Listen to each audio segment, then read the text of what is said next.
Ето го и българският двубой.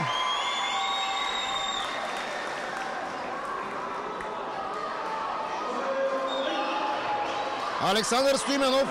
Битка за титлата в категория до 70 кг с номер 12. Дясно на вашите екрани срещу Димитро Казимиров от Полша.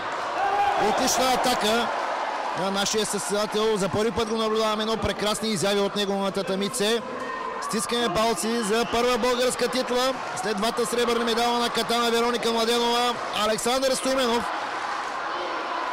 срещу силния поляк.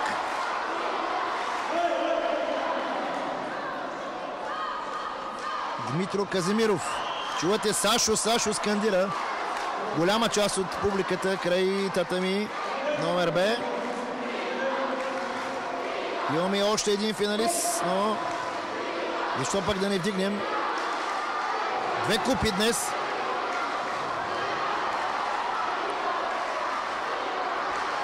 Кораф е поляка, Кораф наистина.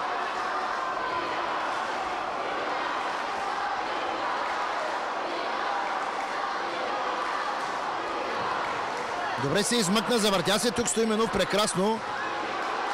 Не трябва обаче да оставя да взима инициативата Димитро Казимиров.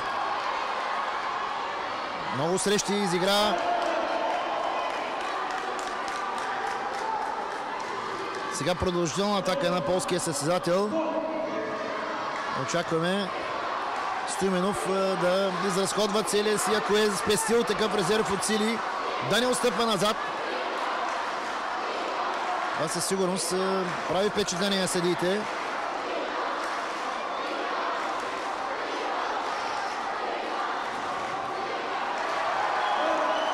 Добро изпълнение.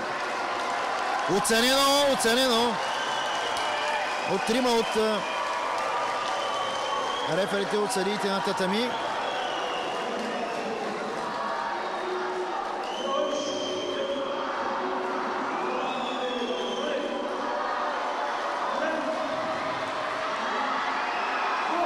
Има още малко време.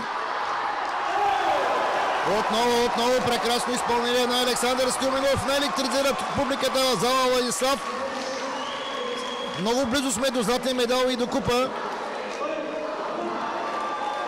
И това вече ще бъде факт. Дигат ръцете на нашите състезатели.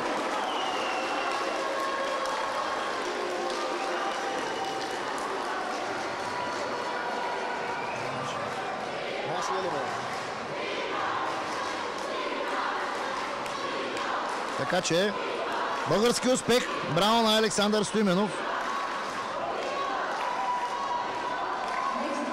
Категория до 70 кг.